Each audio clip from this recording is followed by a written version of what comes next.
Amén. Muy bien, vamos a comenzar la clase. Son las 8:12 y tenemos un tiempo agradable en Santa Cruz. Bien, quiero comenzar con lo que quedó pendiente la anterior semana acerca de la pregunta que me hizo el hermano Eduardo, ¿no? El cuadro comparativo del efecto de las 10 plagas en cuanto a los dioses egipcios, ¿no? Tal vez no tengo un cuadro que pueda mostrarles, pero investigando y buscando y teniendo toda esa información, encontré este estudio, ¿no? Que ya lo subí en Classroom y ustedes pueden tener acceso.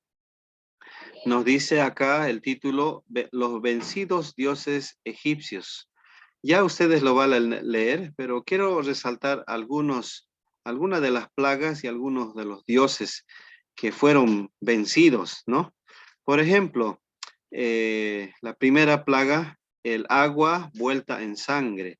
Esta está en Éxodo capítulo 7, versos 14 al 25. Ustedes lo van a leer, por favor. Pero en esta plaga nos dice que la importancia central del Nilo para lo que es la cultura egipcia, para la vida y la prosperidad de Egipto, explica el comentario del antiguo historiador Herodoto. Egipto es el regalo del Nilo. A varios dioses se los asociaba con el río. Por ejemplo, el dios Hapi, que se le reconocía ser el divino poder del río, y el dios Hum era el guardián del origen del Nilo. Entonces, ¿qué iba a pasar? De que una vez dada la plaga de lo que es que el río se convirtió el agua, perdón, se convirtió en sangre, tuvo un efecto, ¿no? Poderoso en lo que es la cultura egipcia porque lo consideraban como un dios, como lo mencioné, y que el agua de repente, y bueno, no de repente, sino que todo fue planificado en el plan de Dios, se convirtió en sangre. Prácticamente todo el agua, ¿no? Todo, todo. Entonces nosotros sabemos, hermanos, que el agua es, pues, es el líquido elemental para podernos hidratar, para podernos bañar, para poder usar en cuanto a la preparación de alimentos y otros, ¿no? También para los animales. Imagínese el poder que tuvo el que el río o las aguas se puedan convertir en sangre. ¿Cómo se podría hidratar a la gente? ¿Cómo podría cocinar?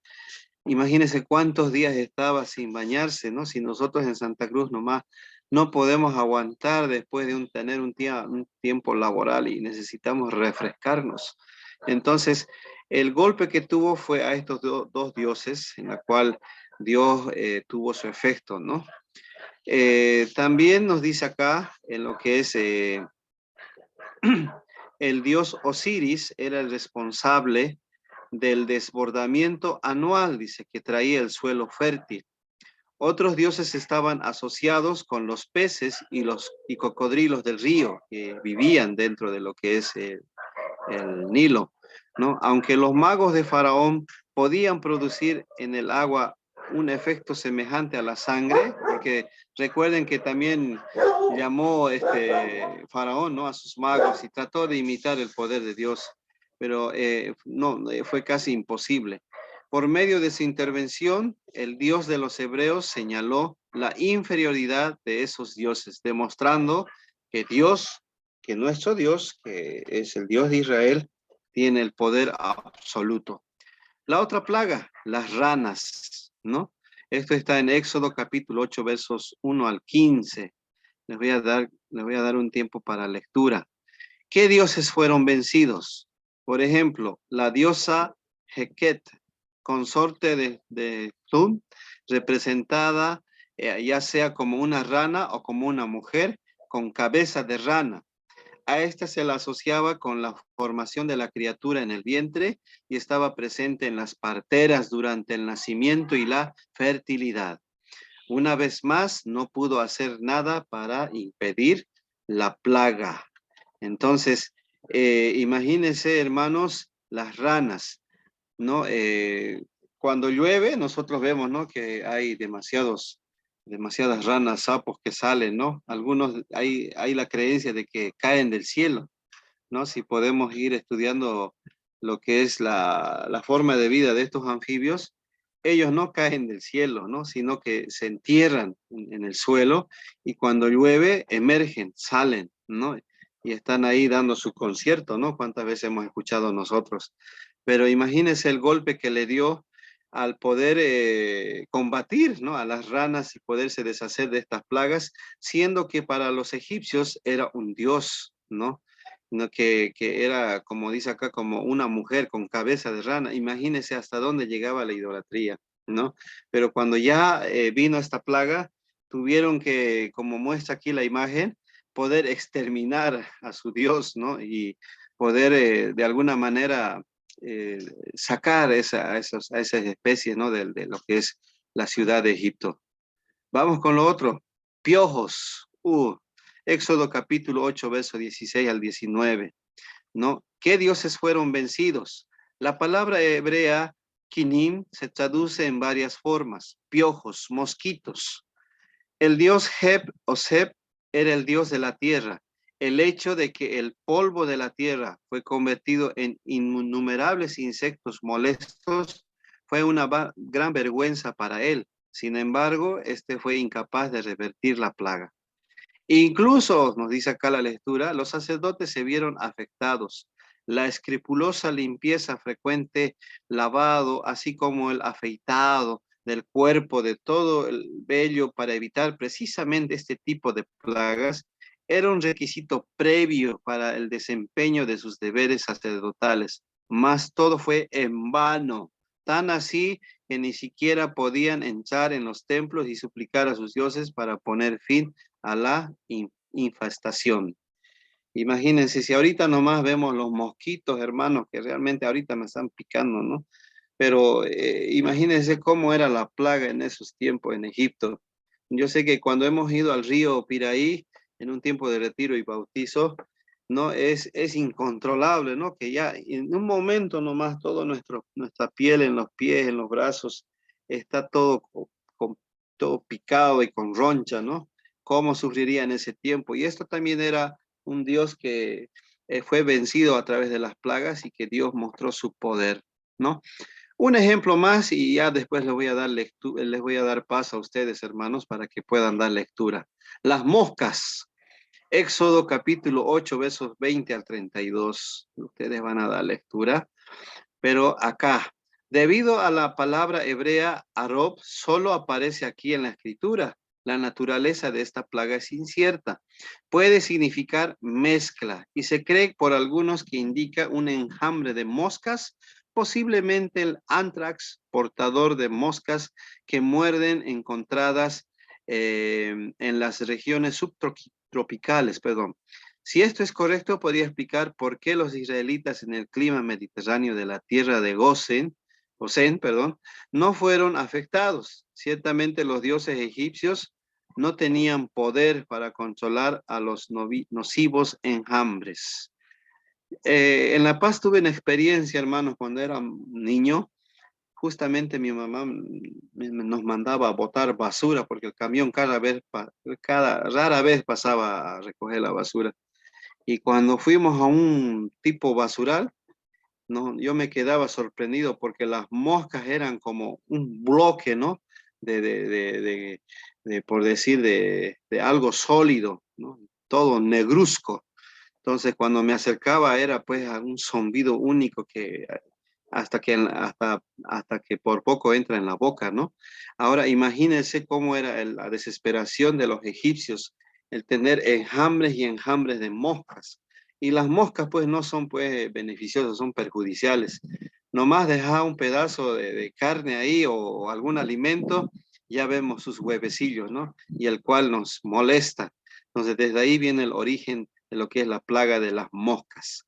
Bueno, hasta ahí, hermanos, quería compartir cómo cada plaga tenía un efecto poderoso y vencedor, ¿no? En cuanto a lo que es el poder del Señor, para demostrar que Dios es el único y que los dioses egipcios fueron vencidos una y otra a su paso hasta llegar a la última plaga donde el faraón tuvo que doblegar, ¿no? Y decir, váyanse, ¿no? Váyanse, no quiero que estén en mi tierra. Pero aún así el faraón molesto, decidió perseguirlo también, ¿no? Hasta dónde puede llegar el odio, ¿no? El resentimiento. Bueno, hermanos, quería compartir esto.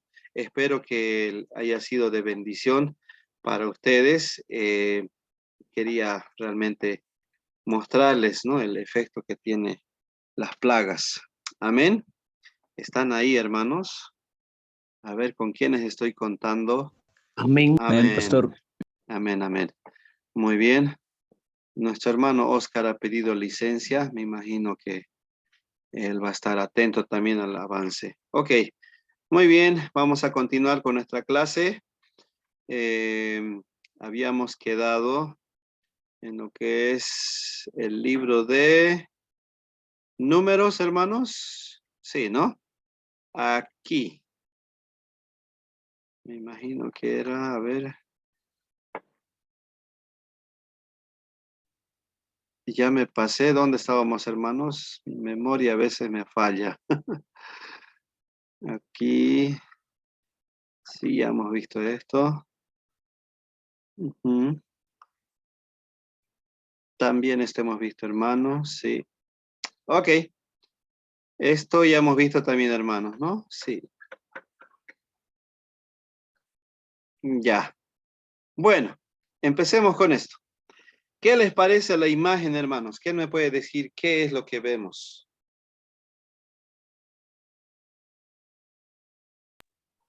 ¿Nadie? A ver, ¿qué podría ser esto? El tabernáculo, pastor. Eso, ahí está su nombre, ¿no? El tabernáculo de reunión. Mire, hermanos, qué imagen espectacular, ¿no? Para mí, la primera vez que lo vi en una imagen me quedé atónito, porque aquí en el desierto, hermanos, el pueblo de Israel acampaba, ¿no? Y en el medio estaba el tabernáculo de reunión, bien armado, bien construido, ¿no? Donde podemos ver, hermanos, ahí conforme Dios dio las medidas para la construcción y poder tener los sacerdotes y el sumo sacerdote. Alrededor tenemos a los 4 puntos cardinales de norte, del este, perdón, oeste, norte, sur, las 12 tribus, ¿no? Escoltando lo que es el tabernáculo de reunión. Cada uno en sus tiendas acampando. ¿Cuántos eran? Eran miles, millones, hermanos, un pueblo poderoso que tenía Dios, ¿no? Y que tuvieron que aprender a poder combatir en las guerras a la hora de conquistar Canaán. Pero en ese tiempo, acampando en Israel, bueno, también tenían que defenderse de algunos pueblos o algunas naciones que querían conquistarlos, ¿no? Entonces, pero aquí lo más sobresaliente, hermano, es que mire cómo del cielo, ¿no? Va saliendo del tabernáculo y cómo Dios responde, ¿no? A lo que es las plegarias, al sacrificio, a la oración del su pueblo Israel, ¿no? Entonces, esta imagen es pues espectacular, hermanos, que queríamos mostrarles. Ahora, tenemos la organización del campamento, como les dije. Aquí tenemos las direcciones, ¿no? Este, oeste, norte. Tenemos el tabernáculo de reunión en el centro. Al este tenemos Judá, Isaacar, Zabulón. Aquí está el número aproximado, hermanos, de personas que habitan en cada tribu. 74,600 en Judá, 54,400 en Isaacar, Zabulón 57,400, ¿no? Entonces, cada tribu, hermanos, tiene sus habitantes, ¿no? Ubicados en los 4 puntos cardinales, como les había mencionado. Al este, oeste, norte y sur. Entonces, en el centro está lo que es el tabernáculo de reunión.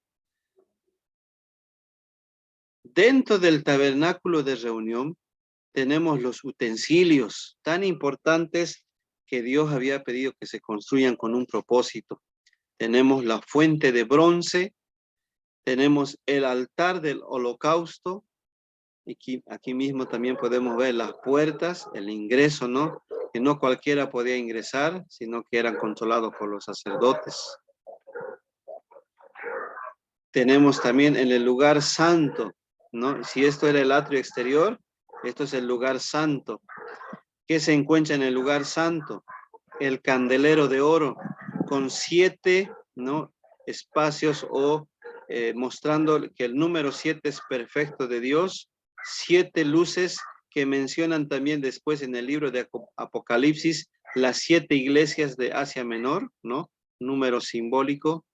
El altar y el incienso, donde ahí, hermanos, nos muestra también que hay ofrenda para acercarse al Señor y que para nosotros, hermanos, significan nuestras oraciones, que debe ser como un olor fragante.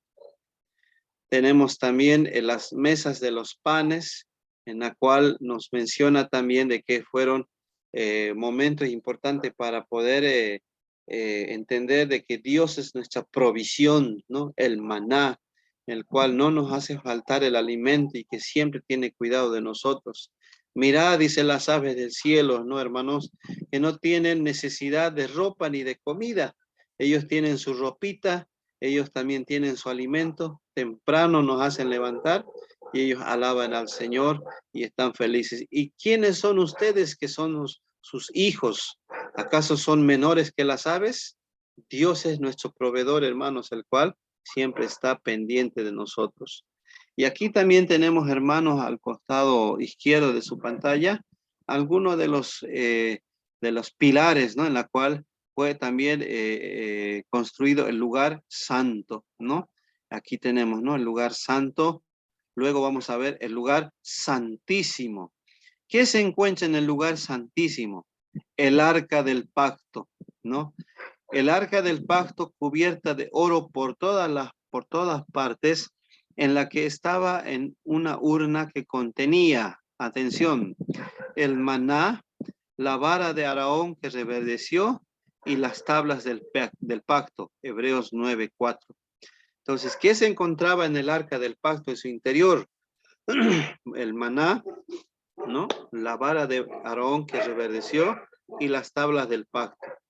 ¿Qué imagen estaba protegiendo o encima del arca del pacto? La imagen de los querubines, ¿no? Quienes estaban simbolizando la protección que tenía el arca del pacto y que nadie podía ver a Dios, ¿no?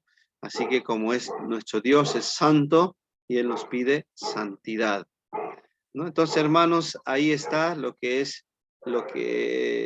está dentro del tabernáculo de reunión, hermanos, en su organización exterior y también en su interior, hermanos, ¿no? Para poder comprender lo que significa el tabernáculo de reunión.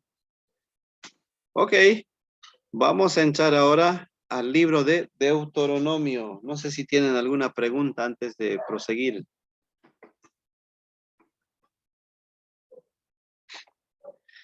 Bien, Deuteronomio. Deuteronomio, hermanos, son algunos teólogos estudiosos de la palabra, nos dice que es el segundo discurso de Moisés, un recordatorio o un resumen de los anteriores libros que Moisés había escrito. Entonces, aquí nos da un bosquejo de lo que es el primer discurso de Moisés en estos pasajes bíblicos, el segundo, tres discursos que tuvo Moisés para recordar a Israel acerca de lo que Dios había hecho y lo que Dios hará. También tenemos el amor y la misericordia y la gracia de Dios en estos pasajes bíblicos. Moisés resalta acerca de lo que es la obediencia, y esto es clave, hermanos. La obediencia trae bendiciones, mas la desobediencia trae condenaciones, ¿no? Esto constantemente lo usaba como lema en la iglesia para poder trabajar de una manera coordinada en el liderazgo, ¿no? Si nosotros obedecemos a la autoridad expuesta por Dios, tenemos bendiciones. Más por lo contrario, si entramos en un tiempo de desobediencia, traemos maldiciones u condenaciones, ¿no? Entonces, esto, hermanos, es muy importante el poder recordar. El tema central de Deuteronomio como lo dije anteriormente, está en los 3 discursos de Moisés a la nueva generación. Todas las personas que iban a ingresar a conquistar la tierra prometida, todos los menores de 20 años. Entonces Moisés se iba a encargar de poder recalcar, resumir y profundizar en sus 3 discursos antes de que esa generación pueda entrar a la tierra prometida. 70 personas habían entrado a Egipto con Jacob, pero 603.550 varones mayores de 20 años llegaron a Cades Barnea, 2 años después de salir de Egipto. Podían entrar en esos momentos, pero por la incredulidad de la gente, por no olvidarse de la esclavitud de Egipto que vivía en la mente, en sus corazones, aún físicamente que han salido libres, Dios los sentenció al pueblo, dice hermanos, a 40 años en el desierto. Ninguno de ellos entraría sino sus hijos. Y Josué y Caleb iban a ser los protagonistas y los líderes para dirigir la conquista de la tierra prometida. Mira, hermanos, al momento me pongo a pensar y medito, ¿nosotros en qué edad nos encontramos si hablamos en el ámbito espiritual? ¿Será que somos considerados, hermanos, a poder tener oportunidades de Dios y conquistar lo que Dios nos ha dado? El poder ser útiles en sus manos, o tal vez tenemos un corazón como esa gente que tal vez no creía en el poder de Dios y que estaba predestinada a morir, ¿no?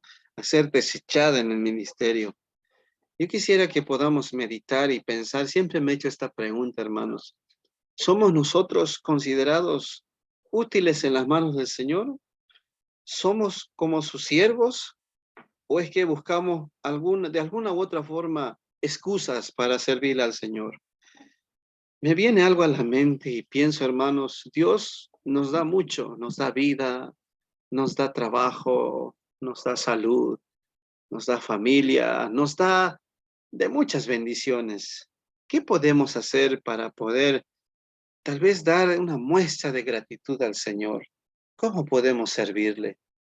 Ese es, hermanos, un momento de aplicación que tal vez hoy quiero compartir con usted. Tal vez un tiempo de pausa en el estudio y pensar, ¿no? Si tal vez podemos realmente, hermanos, ser como Josué y Caleb, llenos de fe, viviendo en comunión con el Señor y poderle servir. Más por lo contrario, tal vez, hermano, en el estudio vemos, si habían pasado 40 años, tal vez había la esperanza de algún momento entrar, ¿no? Pero no, Dios estaba ya con la sentencia y decir que esta gente mayores a 20 años, el pueblo de Israel, no iba a entrar. Entonces lo que quedaba, hermanos, por parte de Moisés, y eso es lo que entendió Moisés, era poder hablar a esa nueva generación, de recordarles cómo es nuestro Dios y cómo iba a actuar y qué iba a hacer Él en nuestras vidas. Los textos son claves aquí. En Deuteronomio capítulo 10, versos 12 al 13, indica lo que Dios requiere de su pueblo. ¿Qué quiere Dios de su pueblo? Eso es lo que enfatizaba Moisés. ¿Qué quiere?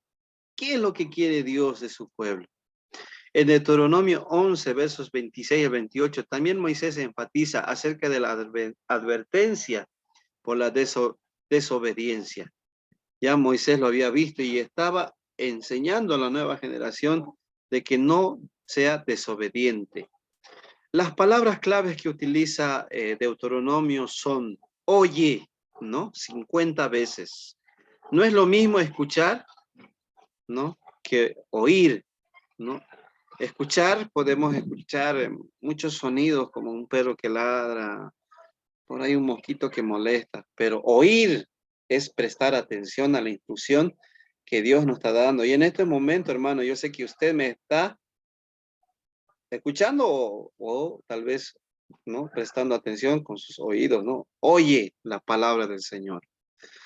También hay palabras que resaltan aquí como haz, guarda, cuida. Son palabras que son verbos, ¿no? Harás, haz, ¿no? Guarda, guardarás, cuida, cuidar. Entonces se repite 177 veces. Y esto está expuesto en Deuteronomio capítulo 6, verso 4. ¿Cuál es el propósito de Deuteronomio?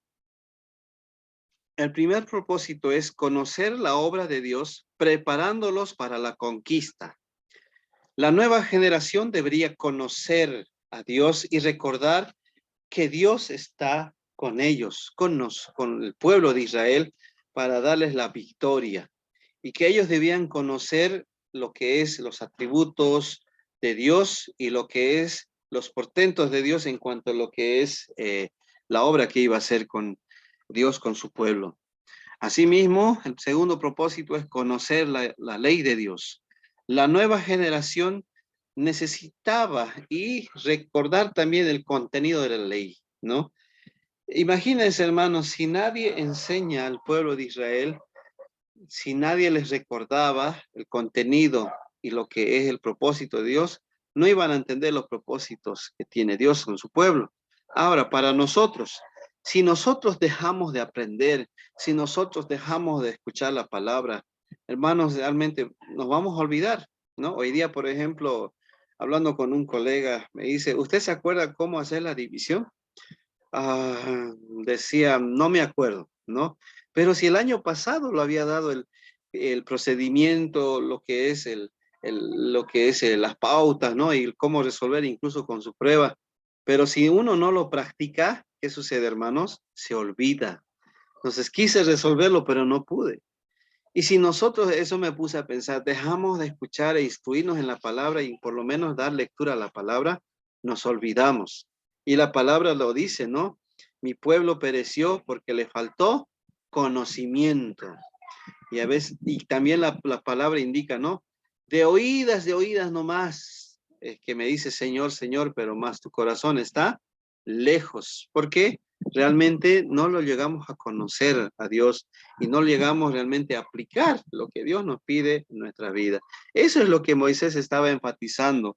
Estaba una y otra vez enfatizando a la nueva generación, porque también iba a ser difícil el poder conquistar la tierra prometida. Iban a enfrentar a poderosos imperios, a reyes, iban a enfrentar a diferentes soldados con diferentes estrategias y que también necesitaban lo que es la palabra del Señor. Por último, el tercer propósito, aplicar la ley. Aquí ya lo que les decía, ¿no? Necesitaban también ser exhortados a aplicar, no solamente a tener teoría en nuestra cabeza o la teoría en la cabeza de los israelitas, sino que también ponerlas en práctica, ¿no? ¿Cuántos de nosotros estamos poniendo en práctica? Por ejemplo, algo que tal vez estoy luchando es la paciencia, ¿no? Y cuando uno pide paciencia, qué es lo que el Señor nos manda? Más prueba, ¿no? Para ver cómo está nuestra paciencia. No sé con qué usted está tratando de perfeccionar, pero necesitamos, hermanos, aplicar la palabra del Señor en nuestras vidas. Y eso es lo que Moisés estaba encargándose, aplicar la ley de Dios para la nueva generación. La importancia de Deuteronomio en nuestra actualidad, ¿qué importancia tiene? El Nuevo Testamento cita directamente a Deuteronomio más de 40 veces. Y esto solamente lo supera el Salmos y el libro de Isaías. Jesucristo, hermanos, ojo, aquí, tome nota, citó Deuteronomio en cada ocasión en que fue tentado por Satanás en el desierto. El libro de Deuteronomio, al igual que los Salmos y que Isaías revela aquí los atributos de Dios. Por ejemplo, cuando menciono, hermanos, atributos de Dios, ¿no? Menciono lo que tiene esa persona, lo que es. Por ejemplo, el Señor es único, Deuteronomio 4 y Deuteronomio 6.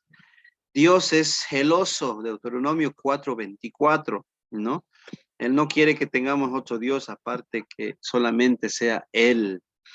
Dios es fiel y para siempre, aun siendo nosotros infieles, Él se mantiene fiel. Dios es amoroso, Dios es amor, aun que nosotros seamos tal vez lo contrario, pero Él sigue siendo amoroso. Dios es misericordioso, en Deuteronomio 4:31. Atributos morales que estoy mencionando, hermanos, en la cual son para nosotros motivo para practicar. Dios no tolera el pecado, Dios es santo, hablando de su santidad, Deuteronomio 6:15. y hay otros más que Deuteronomio menciona. El libro de Deuteronomio, hermanos, enseña que fue Dios quien llamó a Israel para sí mismo y que no fue Israel quien escogió quién iba a ser su Dios. Eso debemos entenderlo, hermanos. Al igual que como Dios llamó a Israel, Él también se encargó de llamarnos a nosotros. Nosotros no le escogimos. Él nos escogió, hermanos. Él nos llamó en un momento determinado, en el lugar preciso, hermanos, para poder estar juntamente con Él.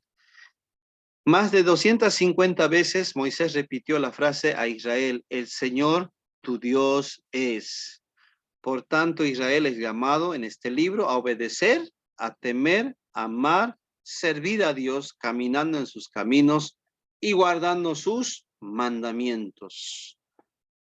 ¿Están ahí, hermanos? Parece que estoy hablando solo. Sí, Están una atentos. Amén, pregunta ahí, pastor.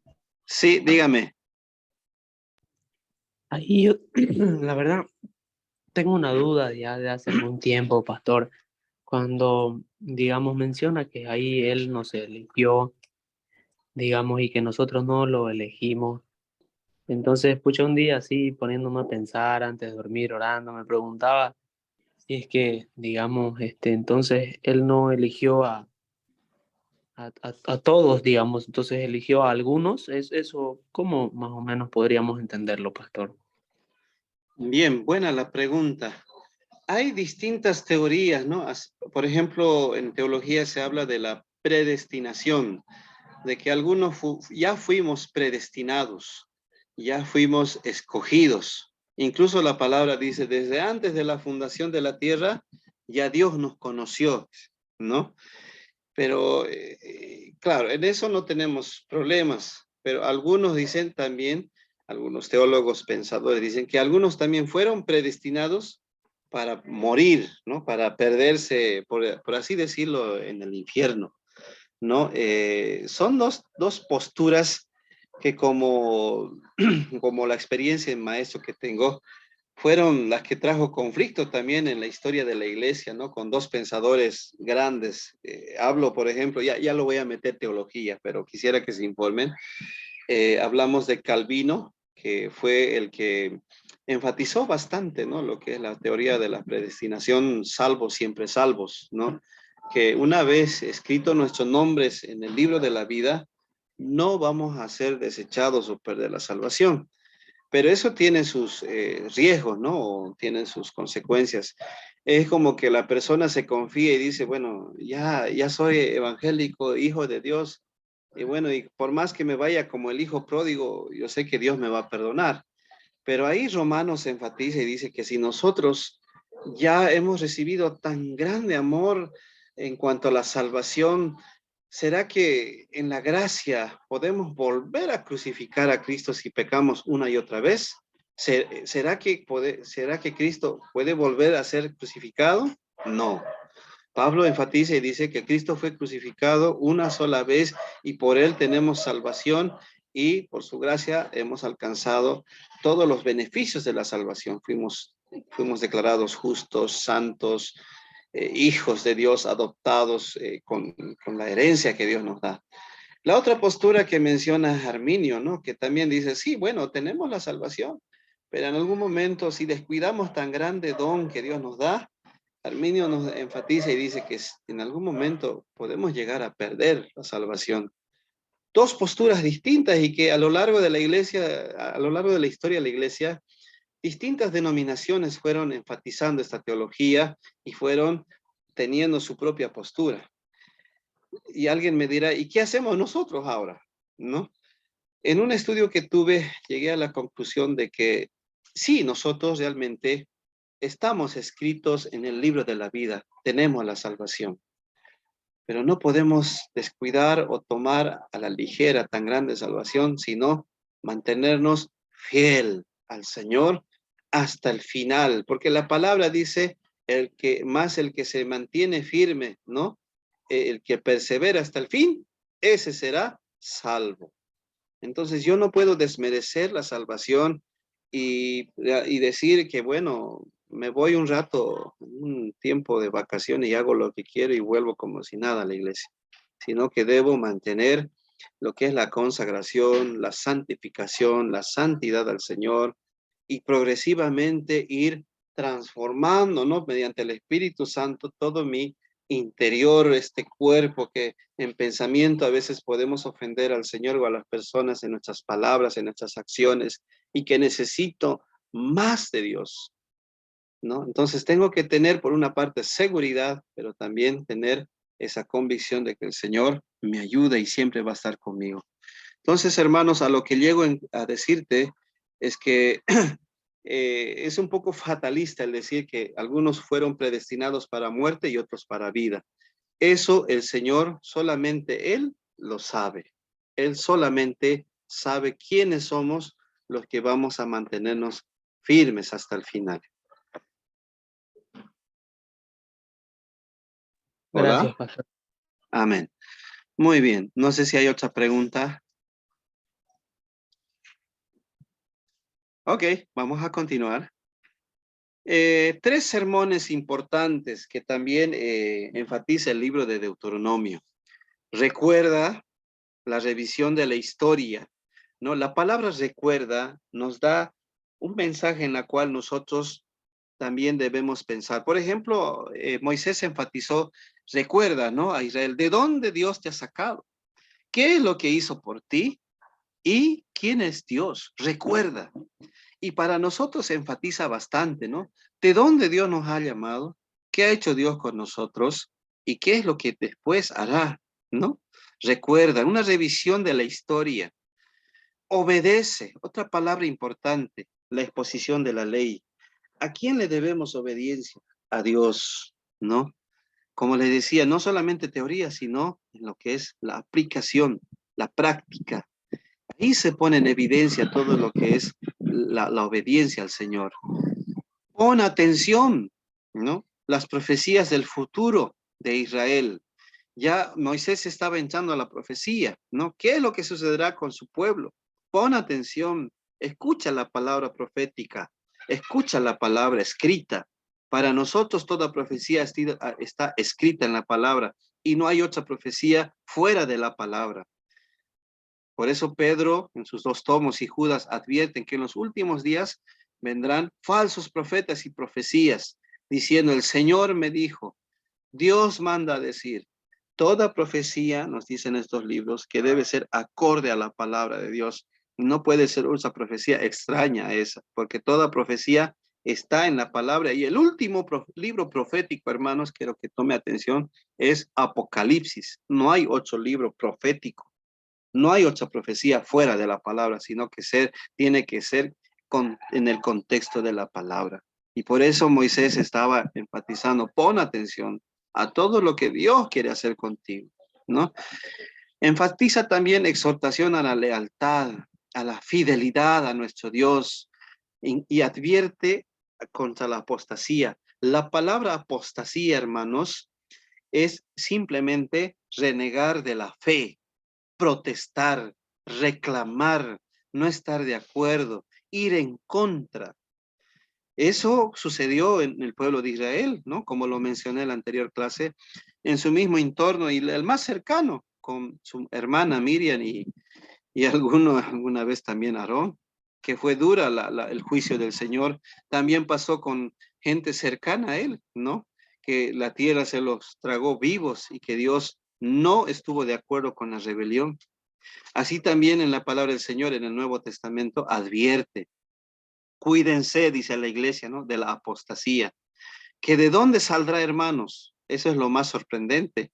De la propia iglesia saldrá gente que incluso siervos, líderes, hermanos, que van a renegar de la fe, que no van a estar de acuerdo con lo que es la estructura, las normas, todo lo que está establecido en la iglesia para que la iglesia marche en orden, porque Dios es un Dios de orden, hermanos. Pues de la misma iglesia va a salir. Y eso es lo que advierte, ¿no? En lo que es las profecías. Así que, hermanos, si usted está tal vez protestando, está desconforme, no está de acuerdo con algunas normas, yo quisiera que podamos autoevaluarnos a la luz de la palabra y decir, ¿cómo está mi corazón? ¿Por qué estoy así? ¿Será que estoy defendiendo una verdad ¿Será que tal vez no estoy de acuerdo con algo, que quiero mostrar el error, o simplemente quiero hacer lo que me parece bien? Ahora, lo que mencioné, Deuteronomio fue usado bastante por nuestro Señor Jesús en lo que es la tentación en el desierto. Por ejemplo, la tentación, cuando el diablo, conocedor de la palabra, teólogo dice, ¿no? Que conoce también el contenido y que puede torcer la verdad. Interesante, ¿no, hermanos? Dice acá en Mateo 4:3, lo que le decía, si eres hijo de Dios, di que estas piedras se conviertan en pan, tocando el punto más débil, ¿no? Del ser humano, el hambre. ¿Quién puede aguantar un día o 2 días sin comer? Bueno, a no ser que sea ayuno de 3 días, una semana. Podemos, ¿no? Soportar con agüita, tal vez algún alimento extraordinario, pero si no comemos nada, este cuerpo, hermano, se deshidrata y bueno, no puede aguantar mucho. Entonces tocó el punto más sensible. Pero ¿qué le menciona el Señor Jesús? ¿De dónde sacó la respuesta? Entonces dice, no solo de pan vivirá el hombre, mas de todo lo que sale de la boca de Jehová vivirá el hombre. Pero si entramos en el contexto de lo que dice Deuteronomio 8:3, dice, y te afligió y te hizo tener hambre y te sustentó con maná para hacer saber que, ahí viene, ¿no? La respuesta. Entonces, aquí el libro de Deuteronomio fue usado por nuestro Señor Jesús, ¿no? Ahora, veamos la otra tentación. Mateo 4:6. Si eres hijo de Dios, échate abajo, porque escrito está. Cómo lo utiliza Satanás, ¿no? Para su beneficio propio. A sus ángeles mandará cerca de ti y en sus manos te sostendrá para que no tropieces tu pie en piedra. Entonces, ¿qué le estaba aquí queriendo demostrar Satanás? Que si él realmente es hijo de Dios y si se lanza de ese lugar, ¿no? Entonces Dios inmediatamente va a auxiliarlo porque es hijo de Dios. Entonces, ¿qué dice Deuteronomio 6:16? Dice, no tentaréis a Jehová vuestro Dios como lo tentasteis en Masá. Entonces, hermanos, una cosa es que Dios nos cuida, nos protege, pero tampoco nosotros debemos provocar a una tentación sabiendo que a altas horas de la noche no podemos caminar solo, tampoco ir por lugares peligrosos. No podemos tentar a Dios, decir, voy a ir en tu nombre, sabiendo que ese lugar es peligroso. Esa es una tentación. También tenemos que tener, hermanos, un tiempo de sabiduría, como lo dije, ¿no? Ser sabios y poder discernir entre lo bueno y lo malo. Eso es lo que estaba explicando el Señor Jesús, ¿no? De que Dios tiene el poder, pero no lo provoquemos a tentación. Mateo 4:9, otra tentación, la tercera. Todo esto te daré si postrado me adoraréis. ¿No? Satanás tenía cierta verdad. Él había arrebatado la tierra a Adán, diciendo que Dios le había dado la autoridad a de la tierra, perdón. Pero cuando Satanás le hizo pecar, él le quitó la autoridad de la tierra. Por eso, este mundo, hermanos, está gobernado por Satanás, ¿no? Este mundo está bajo su dominio y tenía cierta razón y decía, todo esto te daré, todos los reinos, todos los poderes, si nuestro Señor Jesús adorare ciertamente a Satanás. Pero ¿cuál es la respuesta de Jesús? Dice Deuteronomio 6:13, a Jehová tu Dios temerás y a él solamente servirás y por su nombre no jurarás, el texto completo. Entonces, hermanos, con todo lo que es la palabra del Señor usado por nuestro Señor Jesús de Deuteronomio, al final dice Satanás, se va, ¿no? Se va, ya lo deja en paz. ¿Alguna vez nosotros, hermanos, sufrimos tentación? ¿Pero qué es la tentación? La tentación, hermanos, es simplemente una invitación a cometer pecado. Es como que si yo les invitara, hermanos, a mi fiesta de cumpleaños y ustedes tienen el deseo y la voluntad de venir, aceptan la invitación. Pero tal vez por alguna circunstancia pueden rechazar y no son obligados a poder asistir. Lo mismo sucede con la tentación, hermanos. Satanás sabe cuál es nuestra debilidad y él, hermanos, lo utiliza para podernos mostrar, ¿no? el camino hacia esa debilidad para que en algún momento lo podamos consumir. ¿Qué podemos hacer, hermanos, para no caer en las tentaciones y menos en el pecado? El poder, hermanos, mantenernos fieles en oración y usando la palabra del Señor, ¿no? Eh, Algo que tal vez ahorita, hermanos, me viene a la mente, no sé cómo están los casados, hermanos. Eh, yo quisiera que usted como esposo y usted como esposa pueda pedir a Dios por su cónyuge, ¿no? Pueda orar, pueda interceder, pueda usar la palabra, porque esto, hermanos, es algo que el Señor tal vez no quiere que la familia se desintegre, sino que la familia sea unida. El que quiere y busca la muerte, hermanos, la desunión, la pelea, es simplemente Satanás, ¿no? Y él puede usar muchas herramientas, muchas formas de buscar la división, que se rompa ese hogar, ¿no? Lo que el diablo está haciendo en este tiempo, hermanos, es poder desintegrar la familia. Porque Satanás sabe que en la familia, hermanos, si una familia se mantiene unida, puede hacer muchas cosas. Pero si una familia se desintegra, hermanos, es causa de que entre el pecado en diferentes formas, ya sea en el hombre, en la mujer o en los hijos. Entonces, él directamente va atacando. Entonces, hermanos, a mantenernos firmes y poder vencer. Un detalle importante, la vida de Moisés. ¿Cuántos sabían, hermanos, biográficamente acerca de la vida de Moisés? La vida de Moisés tuvo 3 etapas importantes. 40 años pasó en la cultura egipcia siendo educado por los mejores maestros en las mejores universidades, conocido en ese tiempo como el imperio más fuerte, ¿no? Y que cualquiera que vivía en Egipto, bueno, tenía la mejor educación. Era como que estudiar en Estados Unidos y ser un profesional reconocido. Moisés fue de tal magnitud y que Dios permitió esa educación. Luego, en su segunda etapa de Moisés, fue yendo después de aquel altercado que tuvo con un soldado egipcio, después de que fue maltratando a un esclavo hebreo, ¿no? Moisés decide defenderlo y por lo cual al defenderlo comete un delito de asesinato, ¿no? Y por esa razón huye de Egipto para salir al desierto. Por gracia del Señor se encuentra con su futuro suegro y es entrenado por Dios en el desierto por 40 años. Entrenado en el sentido de ser pastor de ovejas para poder entender cómo Dios también le iba a dar muchas ovejas, que era el pueblo de Israel que iba a ser rescatado y que iba a estar bajo lo que es el liderazgo de Moisés.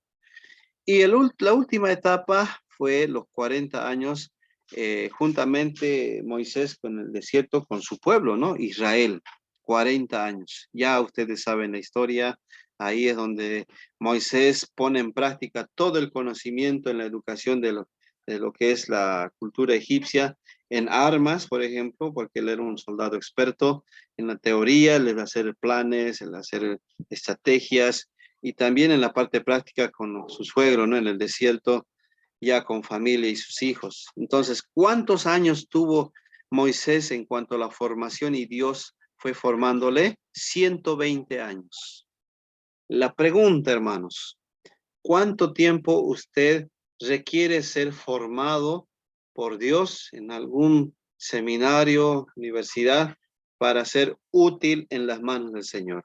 ¿Cuánto tiempo le llevó a Moisés? Y él tuvo una gran oportunidad de trabajar en su obra.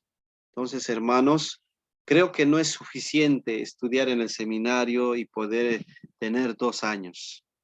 Creo que tiene que ser más tiempo, pero ya trabajando en la obra, hermanos, ¿no? Siempre actualizándose, siempre estudiando y, como digo, no solamente teoría, sino práctica. Entonces, lo uno con lo otro van de la mano. Bueno, hermanos, tomemos un descanso, ¿les parece? Son las 9 en punto. ¿Está bien? Aquí su maestro se ha secado un poquito. Ya, tomamos un descanso de 10 minutos, por favor. volvemos a las 9:12 en punto. Amén. Oh, parece que se me han ido antes al descanso. Amén, pastor. Ah, ya. Amén. Ya. 9:12 volvemos, por favor. Hasta 9:15 ya. Ya estamos comenzando, ¿ya? Bien, hermanos.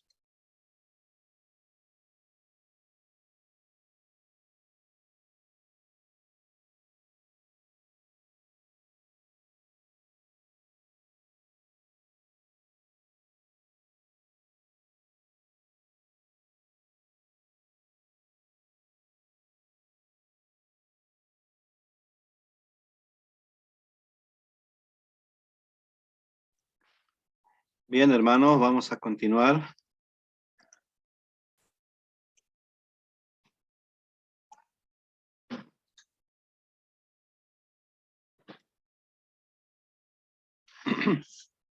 Hermanos, vamos a retornar, por favor. Amén, pastor. Muy bien.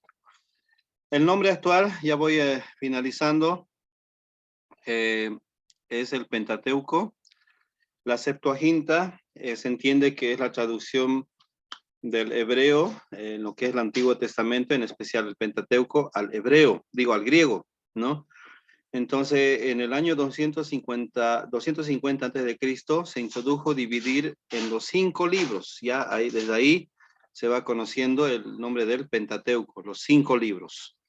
Pero en los manuscritos habían secciones, aunque no libros. Por ejemplo, en el principio Génesis, estos son los nombres, Éxodo, él llamó Levítico, en el desierto Números, estas son las palabras Deuteronomio.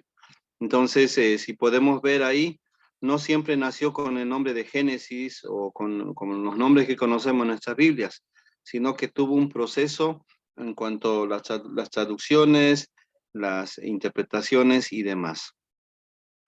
En cuanto al uso de la palabra Pentateuco, se le atribuye a este historiador Orígenes en los años 185 a 254 después de Cristo, y que por primera vez cuando dice el Pentateuco de Moisés, se menciona, ¿no? En lo que es en esos tiempos, en el año 14, también en el año 440, ¿no? El Pentateuco viene del griego pentateuchos, que se compone de 2 partículas. Penta quiere decir 5, ¿ya? Y teuchos, o también que se quiere decir su traducción, tomos. Entonces, 5 tomos, la traducción práctica.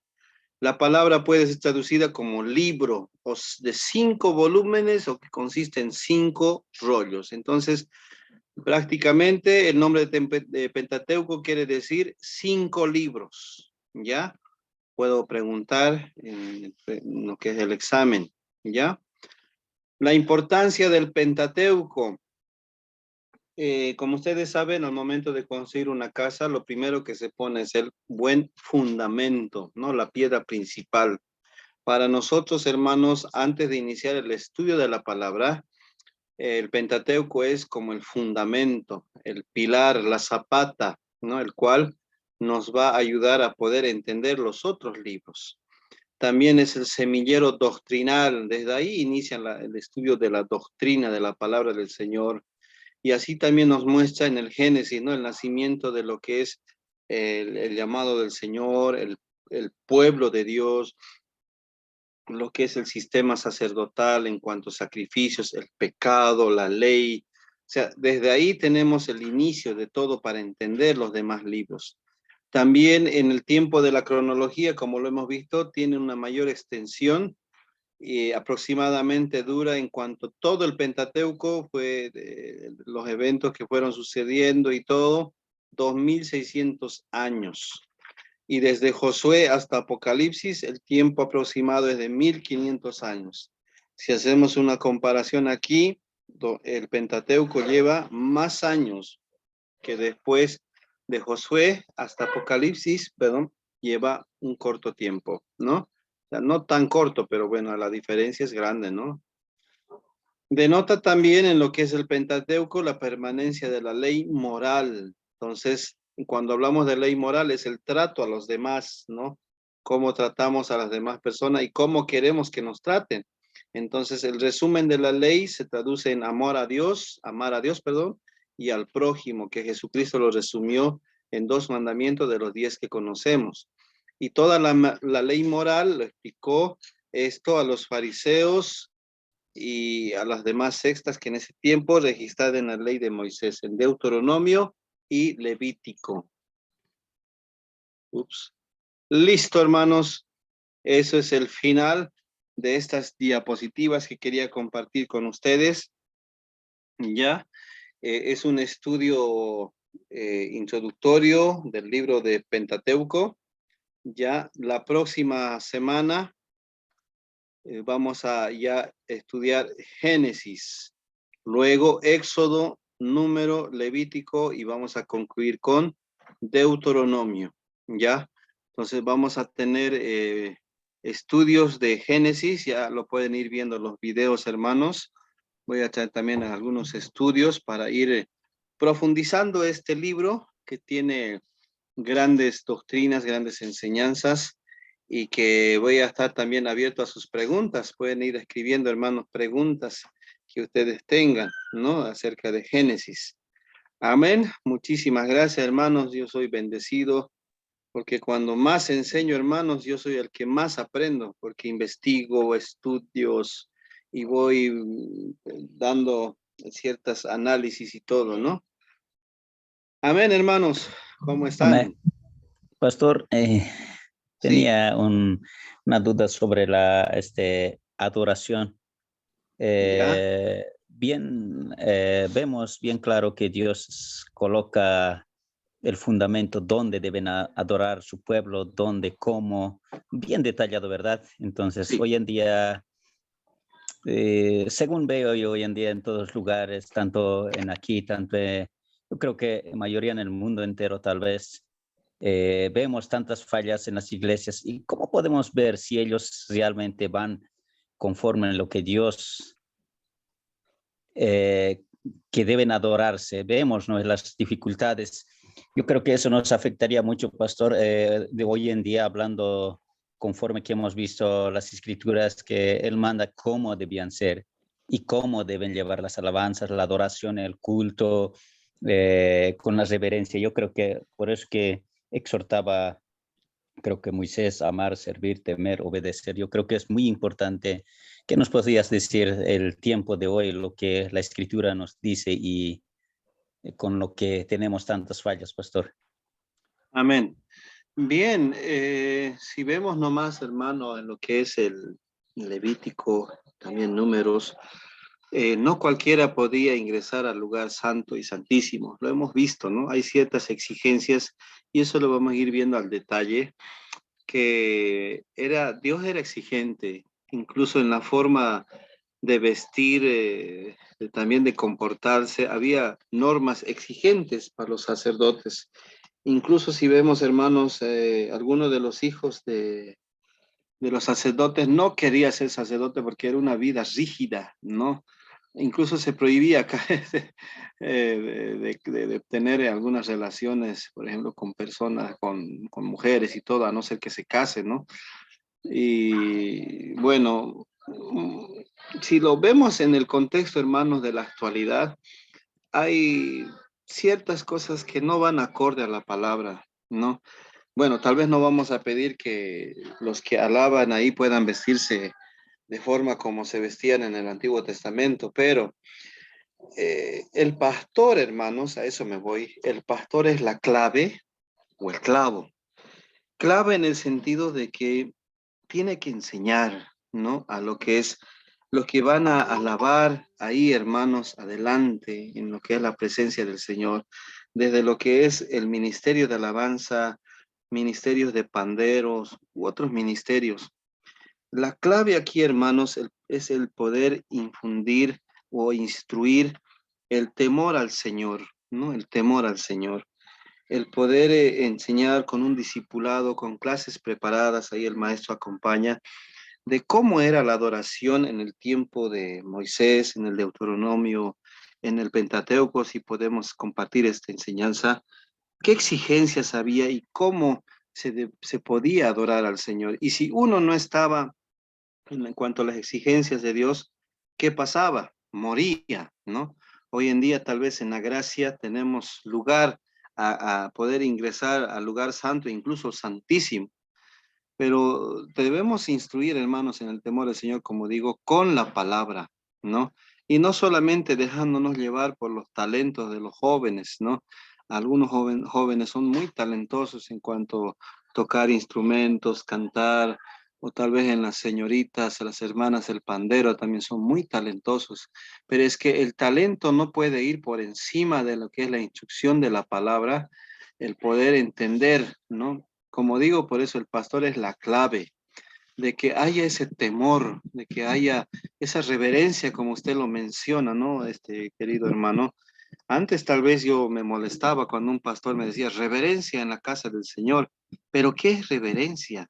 ¿Y por qué tener reverencia en la casa del Señor? Yo me preguntaba, y si el pastor nos hubiera enseñado y si nos hubiera dicho los motivos con fundamento bíblico y enseñarnos, y también, ¿no? También influye bastante el ejemplo, porque a veces el pastor puede exigir a a un cierto grupo de personas ciertas normas, exigencias y ser tal vez parcializarse con algunas personas o en su entorno familiar y decir, bueno, no pasa nada. Recordemos que Dios es el que al final nos va a pedir cuentas. Entonces, de nosotros depende, hermanos, el poder tener una adoración verdadera al Señor. Porque hoy en día, en nuestro contexto actual, como vuelvo a decir, ya las iglesias parecen lugares de conciertos, donde ya no hay temor al Señor, y más vale el hermano que es talentoso antes de que podamos cuidar su vida de testimonio espiritual y todo lo demás.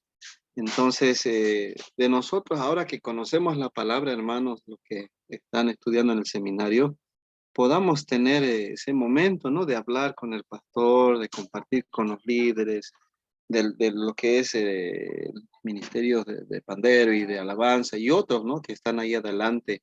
También cuidar la vida de los líderes, ¿no? Liderazgo también, porque no solamente la adoración consiste en poder cantar o danzar, sino también la verdadera adoración consiste en cómo estamos delante de Dios en el liderazgo, cómo está la iglesia, la salud espiritual, ¿no?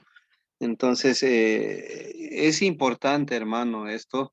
Debemos llevarlo a la práctica, todo lo que estamos aprendiendo, sin ser rígidos también, eso quiero recomendarles, hermanos, sino que ser sabios al momento de instruir, al momento de impartir, al momento de enseñar, de predicar, con sabiduría, a fin de que el Espíritu Santo se mueva en nosotros y no nosotros queriendo manipular, ¿no? En algún sentido el corazón de las personas, sino que sea el mismo Espíritu el que pueda tocar y para eso, hermano, nosotros debemos estar bien con el Señor, ¿no? Bien en todos los sentidos, hermano, y con todas las personas.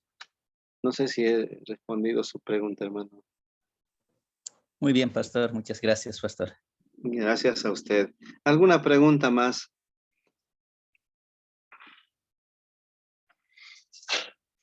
Ok, no hay más preguntas. Les voy a pedir, por favor, que enciendan sus cámaras. Voy a tomar asistencia. Voy a encender mi cámara también, aunque tengo contraluz. La anterior no tomé asistencia. Ve, ya se me fue mi cámara. Ahí está. Ya. Tengo problemas con mi cámara. Ya. Se me va la cámara, hermano. Van a disculpar. Ahí está mi hermano Alfredo, hermano Sergio, hermana Alejandrina, hermano Limber. Un saludo a la distancia, hermana Giovanna. A ver, por favor, manténganlo encendido su cámara. Ya. Ahí va la captura. Sonrían. Foto, foto, foto. ¿Dónde estás? Aquí. 2, en 3, 2, 1. Gracias, hermanos. ¿Listo? Muchas gracias, hermanos. Que Dios me los bendiga y conmigo será hasta el próximo lunes. Estén atentos, hermanos, a la tarea que voy a dar en estos días, máximo hasta el viernes, ¿ya? y deben presentarlo, ¿ya? Por favor. Bendiciones, hermanos, que Dios me los bendiga. Amén. Bendiciones. Amén.